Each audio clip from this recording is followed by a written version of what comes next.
Nobody's interested in food forests. Yeah, That, I have a thing in my book about how our Western mind, well, not only we screw everything up, but we constantly create wars and chaos around the world for no good reason. I'm the only one that mulches. So make America mulch again.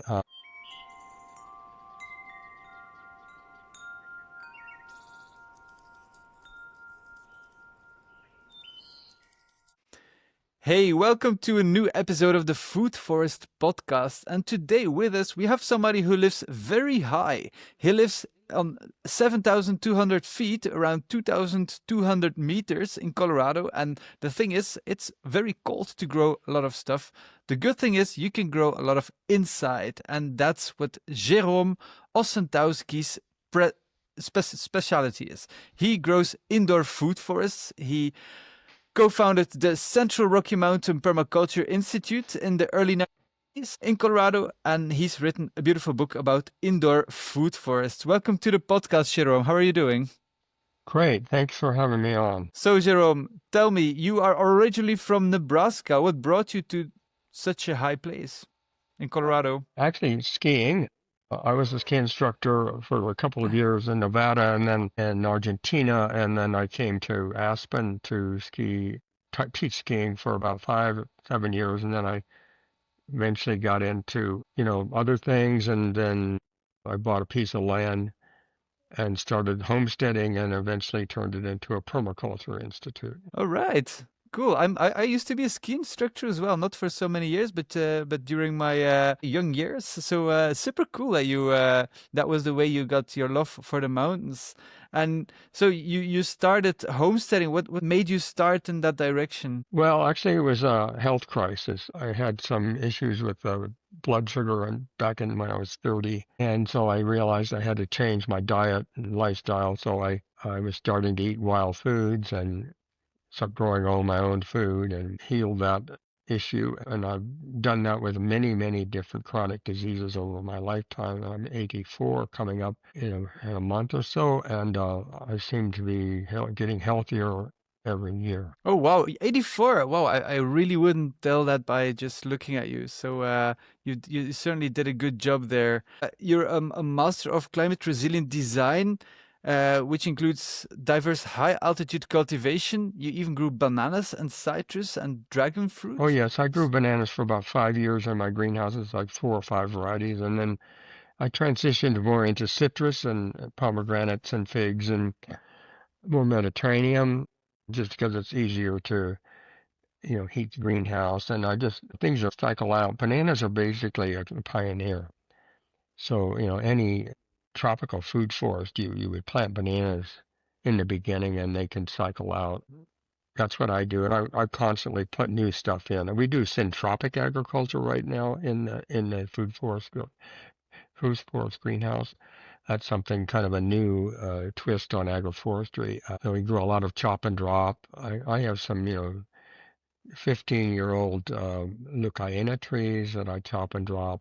We have Mexican sunflower and tropical raspberries, and it constantly changes. We're just adding new things all the time and trying new things. We have a tropical nursery as well, so we propagate a lot of things from the cuttings and seeds. We have Sirnon cherries that we eat every day, and then plants of seeds. And we're eating figs right now from a peach sweet honey fig, a Mm. huge tree, and it just goes on and on. And outside we have about 150 varieties of things in a temperate food forest.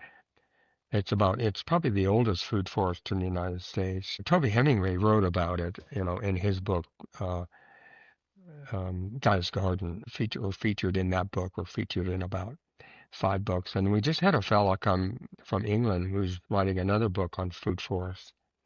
And he spent a weekend here taking a workshop, Harry, and he's writing a book called Eat Your Garden, and Great. he's going to feature us as a case study. It's going to be a Chelsea Green book coming out next year. Oh, looking forward to that one. You call your greenhouse that it has like a kind of climate battery. How does it work to balance the Yeah, well, that's thermal something energy effectively? we didn't quite invent it, but we developed it from a very small infant concept into a very commercial.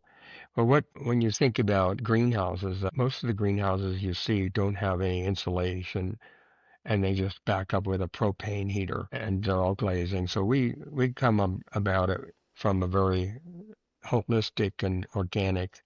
So first we insulate, minimize glazing, then we have a lot of thermal mass, which is passive solar. Then we go with the climate battery, which is we pull the hot air during the shoulder in the winter seasons down into the soil with fans and plentums and 4-inch ADS pipe, and then we deposit those BTUs into soil, and then we can extract them at night with the same fan going in the same direction.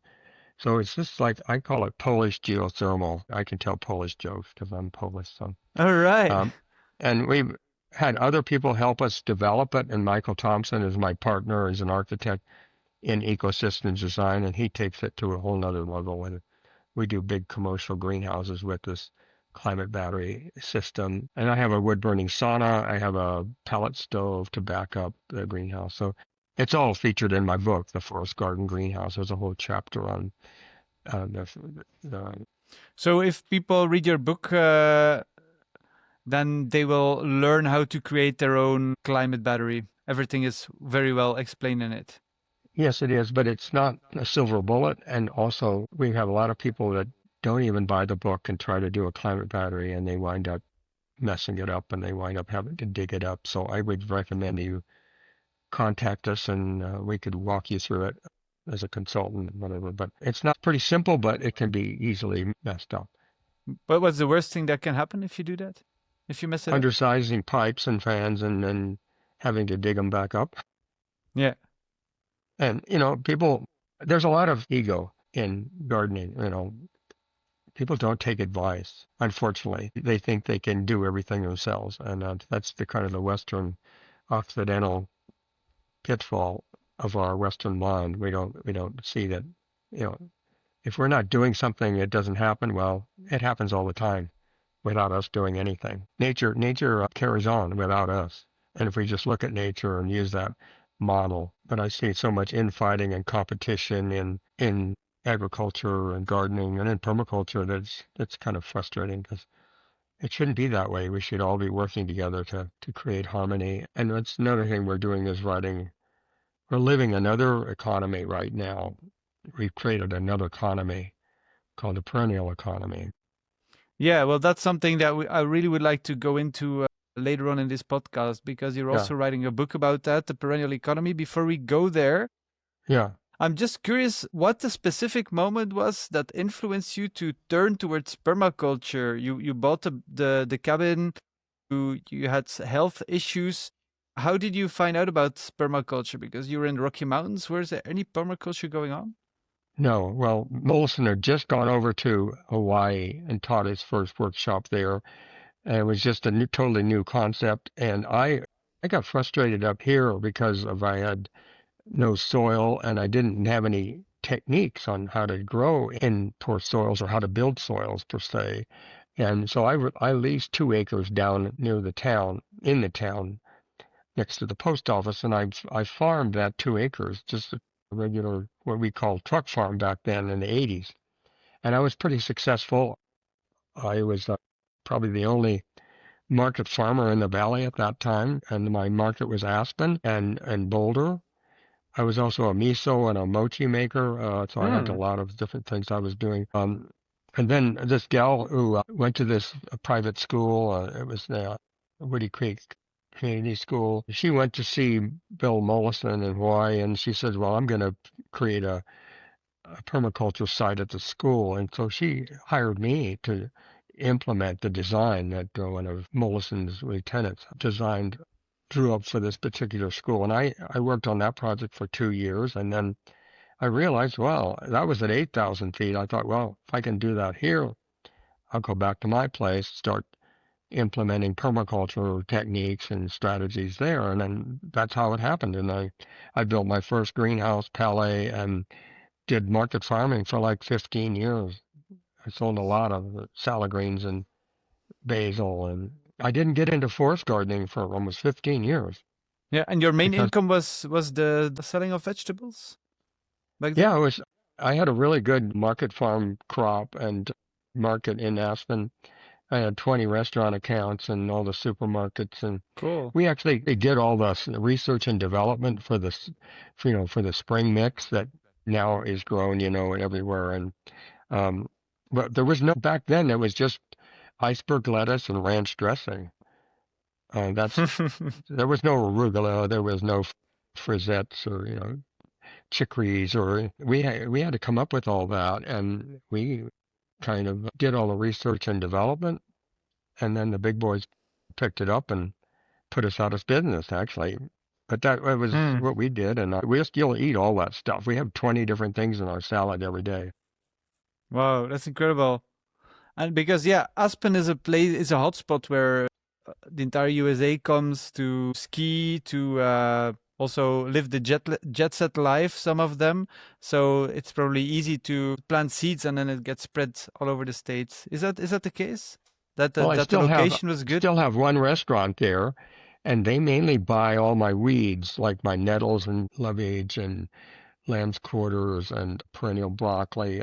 So I get those early in the spring when none of the other gardeners. Now we have a huge amount of gardeners in our valley. We have a very good county assistant program where they lease land, open space land, to farmers. And we have about 20 farmers in our valley now. I started with one, me, and now we have 20. So that's really a good thing. But they mostly grow annuals, almost all of them, just annuals. Nobody's interested in food forest. I'm the only one that does food forest here. I'm the only one that mulches. So make America mulch again. That's our MO. But it doesn't stick with the annual gardeners. They're still into just production, growing annuals, and you know, a lot of times importing compost. But anyway, they'll maybe catch on What later made you on. switch to perennials? What was the Well, inciting moment? actually, we just got burned out, and the soils got burned out growing annuals. So if you're growing a food forest, you're only taking out like 10% of what's there, and you're building soils over 20 years. So you build really rich soils, and you have all this diversity, and you don't have to plant for the most part. You're just relying on mulching and doing worm farming, and we're actually worm farmers. Our whole place is a worm farm. Redworms, and we do all kinds of different kinds of redworm farming in our pathways and big piles, 10-yard piles, and entire greenhouses into worm farms and sell the worm castings and compost tea. We're doing our first commercial compost tea operation tomorrow. We've done it before. Now we're starting this new business again. We go to different properties and we take a 250-gallon compost tote and we spray an orchard and deep root it and mulch it. And we've got our first clients and we get $500 a day. I'm turning that over. It's one of our livelihoods for a couple of people here permanently to be here when I go away. That's one of the livelihoods, one of like 7 or 8 livelihoods that we have created here. Yeah. So you're using the compost from their sites, or is compost you haul in? From our site, different ways, and then we use it for our nursery. We use it for when we're planting out, when we make compost tea. We sell it bulk, big projects that we're doing. If I'm doing a greenhouse, then I'll bring in all the soils and build it from scratch rather than buying soils in a bag somewhere. Yeah.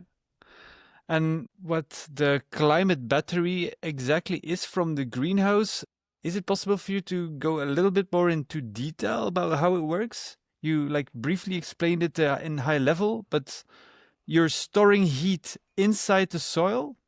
Is it then with the kind of heat exchange, or how does it work? Well, it's a very simple heat exchange. If you do what they call a heat pump, you have to have water and you have to have all this fancy pumps and expensive equipment. Well, you can take a barrel or we use big ADS culverts and we bury them on either side, on each end of the greenhouse, and then we connect those big culverts or a barrel with 4-inch ADS pipe, which is off the shelf. It has holes in its drainage pipe, black drainage pipe. That goes from one side of the greenhouse to the other, and we put a fan or 2 fans on one side, and we blow the hot air. So if you leave a greenhouse closed in the wintertime, it's going to get 80 degrees in there. It's very humid. So that 80-degree air is going into the soil down to 3 to 5 feet, going to the other side of the greenhouse, coming out cool and dry. So where do those BTUs and that humidity go? In the soil. They're stored there. So we have temperatures of 70 degrees soil temperatures. So not only, and then at night, that same fan can be turned on with a different setting on the thermostat, or you can put it on your phone and you can operate it from anywhere and monitor it. And then the same fan will push the colder air at night back into the soil and warm it up 10 degrees. And so that's how it works. Oh, so it's actually super simple. You just It is. put 2 barrels in the ground, connected with different PVC pipes with holes inside of it, and then you blow in the hot air. Not PVC, ADS. So ADS. So don't try and reinvent the wheel. So we've already done it. And people they always want to do something different. They want to put water in the system, and this is air. This is simple. What's the difference between ADS and PVC? Well, it's flexible, and it already has the holes in it. ADS. It's sold all over the world. It's corrugated, drainage pipe that you would put around your foundation or in a leach field. You get tons of 100-foot rolls. You just roll it out. It's flexible, and nothing ever grows in it.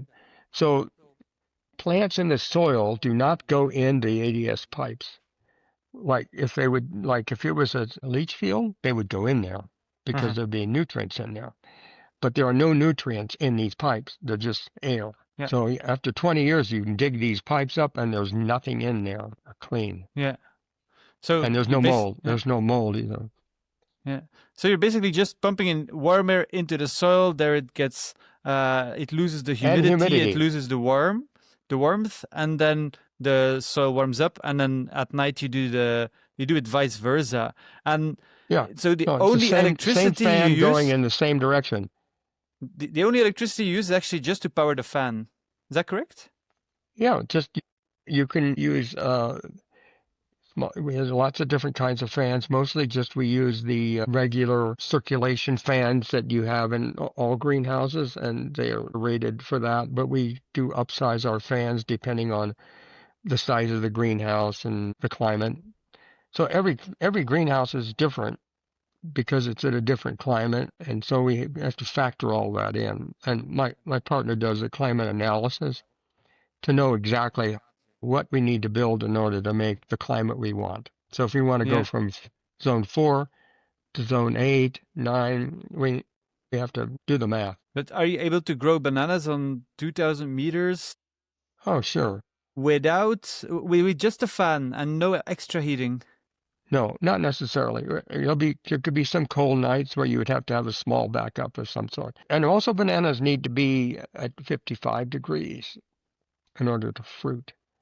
Yeah. So, you have to keep it at 55. Now I only have to keep my greenhouse at 45. And that's really easy for me because as climate changes everything, we're exactly zone 6 here, 7,200 feet. We're down in the valley, they're zone 5. But we have this microclimate because of a mountain and backdrops, and it's a south-facing. All of that factors into, site selection. We're just lucky to have that mountain. If you go down in the valley, there are huge mountains that have big snowfields on them in April, and all that cold air goes down in the valley. It goes on your garden and next to your greenhouse, so you've got a different situation altogether. We got this beautiful little pocket of paradise here given to us. Yeah, 100%. And that technique, couldn't you also use it to warm your house in the winter? Well, we do something similar, but very passive. I built a passive solar home here back in the 70s from salvage. It has a huge thermal wall in the middle. and I have attached greenhouse to it, Mana. So I open a sliding glass door all winter long. That heats the house like a blast furnace, and then that extra BTUs goes into that thermal wall, and then we close the door at night, have a wood burning stove that also heats the wall, and we, use 1 quart of wood a winter. So that's, again, the That's not a 70s. lot so high.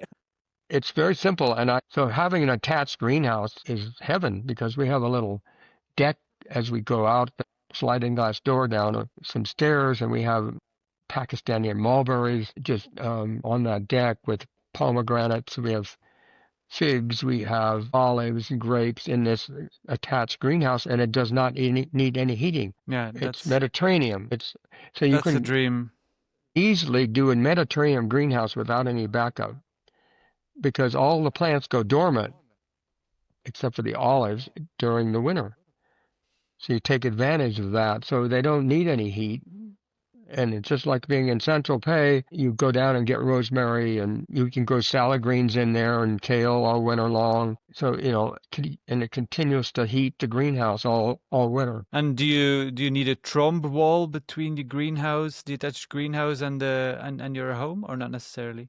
No, I don't, because I do have a trom wall on the west side of that greenhouse, of the attached greenhouse. I do have a trom wall. I don't know if you know Helen and Scott Nearing. They were some of the first passive solar greenhouse designers back in the 60s in Vermont. I built one of their walls back in 93 or so. So on the west wall where I have my fig tree, there's a huge trom wall, and that's because you can't really build a trom wall on the south side of your greenhouse because you have to have glazing, Can get you maybe light quickly coming in. explain what a trombe wall is to the people who are listening who don't know it? Well, usually it's just a concrete wall with glazing, but it really shades the whole house out. That's what a trom wall is. It's like a double wall where you have all this thermal mass. I don't think it really caught on, because it doesn't give you views. So I have a trom wall inside my house that's also structural. Yeah. It's like 24 feet by 11 feet high and about 12 feet thick with concrete block and sandstone. That also is a cooling device in my house. So we close the sliding glass door in the summer, and that wall cools down, so it becomes a cooling device. Just like all the thermal mass in our greenhouses become cooling because we shade them with plants. We grow pomegranate and grapes over all our patios and our tanks so that they're not exposed to the sun. And also the sun is higher in the sky, and it's shaded out by an overhang. So all of that's by design. And then in the wintertime, when the sun goes lower in the sky, all the leaves come off those plants, and the sun comes in and hits the trom wall and the tanks and the gabion walls and the patio, and becomes a heat sink again. So it's a very simple passive solar design. I always think of the Anasazis when, if you know about Mesa Verde, there are these caves. Oh yeah. Well, can you imagine when they first found those caves? They were down there, and say maybe it's a cold winter day, and the sun is heating all that red sandstone, and obviously the idea would be, hey, we're going to make something down here. We're going to put our kivas down here, and then during the summer, it's nice and cool because the sun's sun way isn't up on the hitting high, it. and yeah, right. So that's the concept, and I like to tell people, my students, that because we have this thing, our Western mind wants to fuck everything up, and we want to over design everything and think that we can make everything better when nature does. It's like my site. The nature figured out how to make zone 6 up here. Yeah. I didn't have to no, do anything. I just moved in and enjoyed it. Yeah. I have a thing in my book about how our Western mind, well, not only we screw everything up, but we constantly create wars and chaos around the world for no good reason except for to fuel the industrial military complex. But we don't need to do that stuff. Everything is out there for us. There's another expression, the universe provides, and in Spanish it's no falta nada. Everything's here for us. And we plant a food forest. Plant one apple tree in your yard, and you're going to be fed for, you know. Yeah, that's the incredible part about food forestry and about perennial food. You also talk about perennial economy.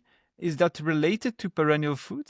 It's a model for perennial economy. It's like we go out in nature and look at natural forest systems, and we see how they operate, and then we come back to our gardens and create a food forest. We change the things. We make things more edible and more useful for us. But the concept, the interrelationships between the plants that are in the aspen forest or any forest are very, they've got along for centuries and figured it out. And we're just starting to, but it's very easy to come up with with more useful species. It's like painting by the numbers. It's not complicated. You put in an apple tree, you start putting around the nitrogen fixing plants, you put in some comfrey, put in some currants and gooseberries, throw a grape here and there. It's like then it all just unfolds. And it's not scientific, per se. It's just common sense. And then the perennial economy is how do we take that concept and create an economy that's diverse, that has very little outside inputs, that creates housing, water, energy, all the things that we do in permaculture, and then create a business we call it a livelihood. Like in Europe, I think that's where things were done. There was an apprentice and things where people worked out of their shops or, they worked out of their barns. They worked at home, right? And that's all what we're doing here. We have 20 different income sources off this little piece of rock. I have a little wagon wheel. Stacking economies. Yeah, it's opposite from disaster capitalism, which is an extractive economy. We have enough examples out there of how much damage we do just trying to make a living. Just the single family home is the scourge of the universe. People buy a piece of property, they build a 2-car garage with an attached kitchen. Wendell Berry writes about that in his book called Unsettling of America. I mean, and they make nothing out of their house. I mean, they're paying high taxes. They're driving to work. They're they're buying all their energy. They have to shovel their driveway. It's a total sink where we turn that entire thing upside down. You're writing a book about the perennial economy. Yeah, how would you explain to a 5-year-old what the perennial economy is? Well, I just get that 5-year-old down here and start picking berries and fruit, and they light up. We have school kids coming here, groups of school kids, and we just send them down and pick the grapes and the apples and stuff, and kids love it. They love a food forest. We just had a couple of young girls come with one of our students in the last permaculture class we did, and they were just a delight. And they got to take goats out into the pasture. We have a wildlife corridor. We have dwarfing goats, and we take them up there and graze, just like Heidi. Remember Heidi? Okay. Yeah. So, yeah, we have goats and rabbits. We create colony rabbits. We have different kinds of pens where rabbits live in a communal situation. And now we're doing like 1/3 of an acre. That's going to be of rabbits and goats. It's been 20 years of a food forest for wildlife. Now it's going to be rabbits and goats. So these are ideas that no one's ever tried, and then no one's ever really tried a perennial economy or create 20 different ways of making a living off of.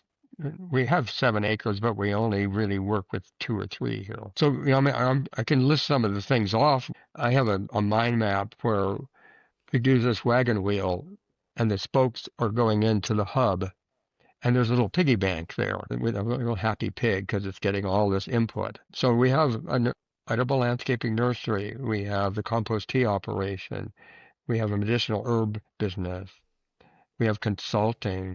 We have donors, we have education, on-site, off-site. The list goes on and on. And we created that out of nothing. Remember what Mollison said, the yields are only limited by your imagination. Imagination. People Yeah. they don't have imagination. They farm and they have one or two income sources off the farm, and they're mostly annuals. And we could do farm to table. We have restaurant accounts. We could do CSAs. We do online education, offsite workshops. Those are all income sources. I went to a local town in Crestone and did a workshop a month ago, and I just talked from my book in a couple of PowerPoints and went out in the garden and did a 2-day workshop. I made $2,500, sold a bunch of plants, worms. So why can't people do that? Yeah. How would the world look if the entire world or the entire United States, for example, implement the perennial economy in the state we're living in today? So people live in It would cardboard be well. houses in New York City in big apartment blocks. How would we make this transformation, in your opinion? Every backyard would be a food forest. We've had politicians who wanted to create. David Kucinich wanted to create the Department of Peace. Well, first of all, we have to stop the wars and put all that war money into perennial economy. Trump is just totally out of control with tariffs, and he doesn't understand anything about perennial economy or any. And how would the life look, for example, from a guy who's living in New York City in an apartment in the perennial economy? Well, you would be maybe buying a share of some CSA from a farm that's up right around the city. Restaurants would be bringing in food, which some of them do. Dave Barber, they bring in there are a lot of restaurants who we sell to a 4 Michelin star restaurant in Aspen, and he loves buying all the fresh food, and he supports all the farmers. So the restaurants could be buying local foods. We could be doing more rooftop gardens. You could do microgreens on your windowsill. There's all kinds of different ways you can bring in nutritional food in planter boxes if you're on an apartment, or you can move out of the city and do what I'm doing. Also an option. Yeah, no, but that's true, and I like that you're saying that, Jerome. That even people who are living in an apartment, because sometimes you hear, but I live in an apartment, what can I do? But it's like what you say, they can buy microgreens, they can grow it on your windowsill. It's super easy, kids can do it. And the example of Dan Barber, I've interviewed him for our documentary Eat More Trees. We've gone to his restaurant, and it's just incredible how he connects the city with soil, and people love it. They're standing in lines to get this amazing food, and the taste is just incredible. I've never tasted such a good carrots, for example, and I think that's also part of the perennial economy, that people like value true taste and true quality over mass quantity that we're getting now everywhere. Yeah, let me finish that concept. So, in Peru, they have guinea pigs out on their patios and high rises. And when you're cutting up your vegetables, you have a bit of waste, outside leaves and stuff, and that scraps goes out to the to guinea pigs, and they're processing those right there, so they get their meat just like we get our rabbits. They get their meat right off the patio. So what we're doing here, and we have 4 people now that are anchored in here that are involved in the perennial economy, and we have a nonprofit. We're creating a cooperative, so these people have long-term buy-in. But first of all, they don't have any rent per se. They don't have any energy bills because it's all communal. It's all lumped together. And I've had these businesses going, and now they're taking them over there and expanding them, so they're making 3 or 4 times as much more money because they're putting energy into marketing, whether it's a compost tea, whether it's a nursery. We're going to be going online and selling tropical nurseries out of, UPS and FedEx. There's a big market for that, grafting avocados and selling seedlings. And a lot of our things are grown from seed and cuttings. So it's all here. The food forest keeps circling back to the Yeah, perennial economy because it creates its own abundance and yeah. overabundance, Well, not just the fruit, one but the thing that I've been propagation wondering material. about, if Yeah. you talk about propagating and also about planting in the greenhouse itself, um, you probably prevent a lot of disease because you make it You're less going to say humid. what kind of problems do I have? Well, I just took one of my new livelihood people out, and we were eating figs this morning and Brazilian cherries, and I took her over to the New Mexican locust. No, the New Mexican sunflower, and I asked her to shake the leaves, and these little lace wings are flying around. So that's our main beneficial in the greenhouse is lace wings. So we create habitat for them. They do all the heavy lifting, killing the aphids and eating the aphids and the whiteflies. And we have so much diversity and such good soils that we also do compost tea, which works as a insecticide. Compost tea kills whiteflies and aphids. So would you say So that an there's indoor food forest is basically and the it same works as an outdoors outdoor too. food forest? Outdoors, same thing.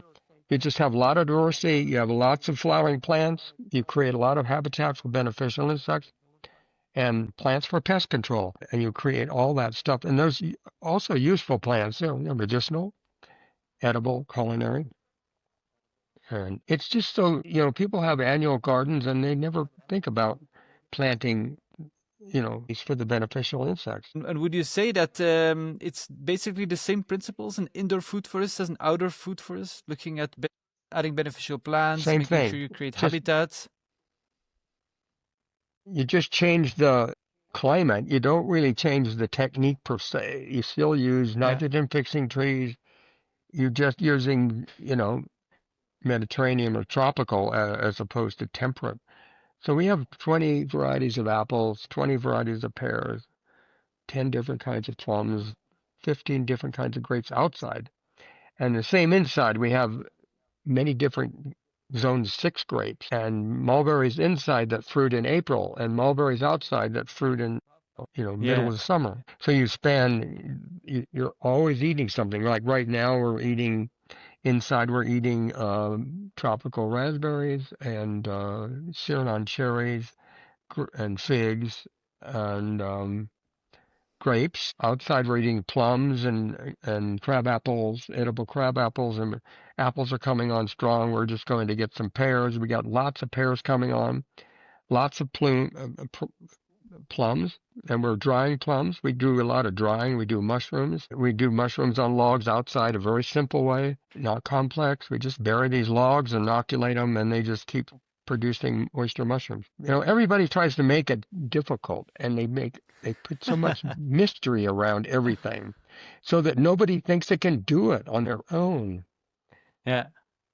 Yeah, it's Uh, it's it's a good way to empower people. What you're just saying, Jerome. Everybody can do it, and you've been around for 80 plus years on this planet. So if there's 80, anybody who almost 84 coming up, 84 years, you've been around long enough to attest to that. If you look back at your trajectory, what has been your biggest failure slash learning experience?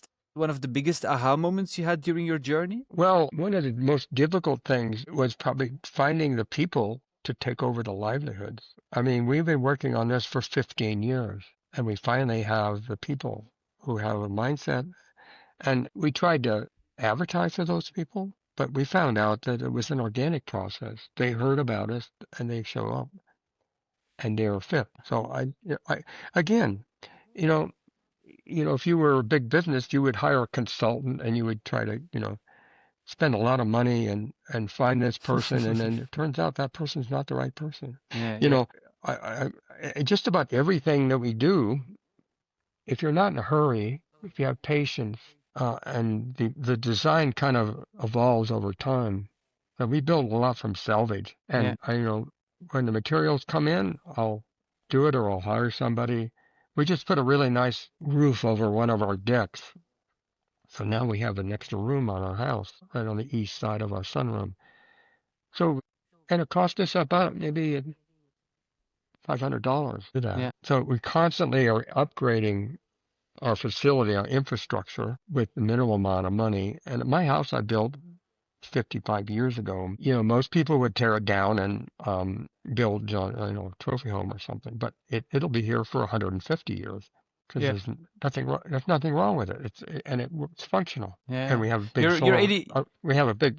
Pardon? You are So almost 80, 84. You are a pioneer plant in the world, which is called a food forest. Do you have a succession plan for your yes, project? yes, our livelihood program is my succession plan. So the people that are here now, they will be taking over CRMPI, and I willed my property to the nonprofit, and these people will be part of a group that will be managing CRMPI, taking over the education, the food forest, all of the livelihoods.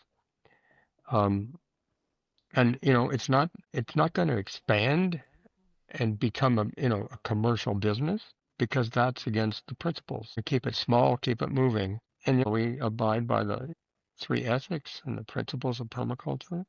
Those are our guiding principles. Yeah. Is it difficult to let go and to like prepare everything you created for the next generation? Do you have a hard Not, time? I say it's taken 15 years to find the people Yeah. So you because had, our Western mind does not. I mean, how many eco villages out there are successful? Not many. A difficult thing for people to do to work cooperative, and because yeah, everybody wants to do their own thing, but you can't really do it anymore with yeah. inflation and That's land something very costs humane. and competition out there in the world. It's almost totally impossible to do it. And why don't people wake up and say, okay, we have to get together and do this thing communally, instead of Yeah. everybody doing it on their own and fighting and struggling and working under that paradigm, that old paradigm that we have to demolish. That's bringing us to my last question, Jerome. Before we wrap up this podcast, I always ask if you would have a magic wand, what would you do with it? Well, part of me wants to take this, and I've done projects around the world in Nicaragua and taught around. Part of me wants to like take this on a national level, but I don't think anybody, and most of our biggest projects that we have throw a lot of money at don't work out. I mean, their priorities are not in line with my priorities. So I don't know. I think maybe, one of the things I was thinking of doing is say if you go to the tropics and if you go to the islands, if you go to the Virgin Islands, they don't grow any of their food. They import it Mhm. all. Go to Costa Rica, Puerto Rico, they don't grow any of their food organically. It's all agribusiness and it's all imported. Puerto Rico, especially. I worked a couple of years there. They could, but they don't because of the forces that are making money importing the food and the regulations. So you could start, I was thinking, get a 70-foot sailboat and you could be teaching, permaculture off of a sailboat. I have a sailboat up at Rudai and I'm training my crew sailing. We go sailing every couple times a week just to get out of the food forest and get up on a lake and do something different, and be out on the water. And I've been sailing all my life, but I'm interested in taking this to another level. Say if who's this new African president that's kind of taking over things and kicking out all the French and taking Yeah, over the gold mines and stuff. But say if you found somebody like that and you could go in and implement permaculture on a national level, it's possible. yeah, that's a good one with the sailing boat and making sure that the communities who like have everything in place to be self-sufficient but aren't self-sufficient, that to But you teach have them the to become climate. All you need is self-sufficient. the seeds and the technology to go in and plant food forests. And it doesn't have to be off a sailboat. You could go to any country that's landlocked and do this. I mean, there's a lot of talk and hype about Cuba. And I've been there twice. I tried to set something up in Cuba. It was impossible. There's a lot of annual gardening in Cuba around cities, but there's no, I've never saw anything with very, very little agroforestry or Yeah, permaculture food forest. So but there's it's a lot true. of hype, but the politics of what's going on there with all their sanctions and stuff. But I went there a specific trip to try to do a permaculture project, and I did not get any traction from the permaculture people at the universities. I spent $10,000 and try to do something. So I don't want to piss away my time and energy away when I'm running up against a brick wall. Yeah. It's too late in life. I could just be doing what I'm doing, create my own perennial economy here. And if people want to mimic it, I'll write a book about it. That's fine with me. I'm not, I'm going to do some traveling this winter, but it's not necessarily, I'm not going to try to save the world. Yeah. Well, but thank you for all the work you've been doing, Jerome. It's really inspiring, and what I really like about the greenhouse is how easy it is and how everybody can implement it. How low energy it is, just powering a fan, and everything you're doing with the perennial economy. Before we wrap up this podcast, any wise words you would like to share with the audience? Well, just stay tuned. We also have a little radio show every month on our local public broadcasting, kdnk.org. You can listen to some of the authors that we interview, and we keep everything very low key and small, and we're going to keep it that way. We're going to build on this, and we have Christina Dirksen, I believe. She has a big podcast on forest gardening, and she's coming next month to film here.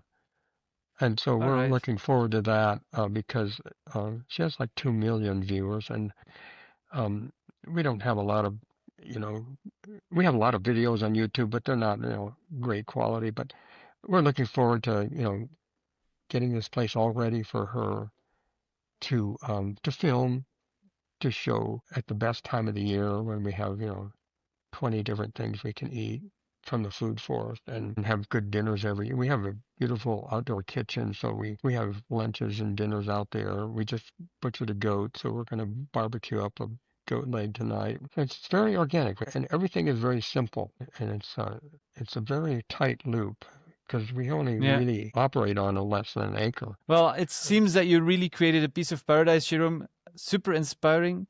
I love to thank our listener to listen to another episode of the Food Forest podcast. Definitely go and get the book or books Jerome has written and is writing. It's going to be in the show notes, as always, on foodforestpodcast.com, where you'll find more info about Jerome and his work, but also can see the other episodes and the design work and teaching work we're doing. So thank you for listening, and see you next week for a new podcast episode. Goodbye.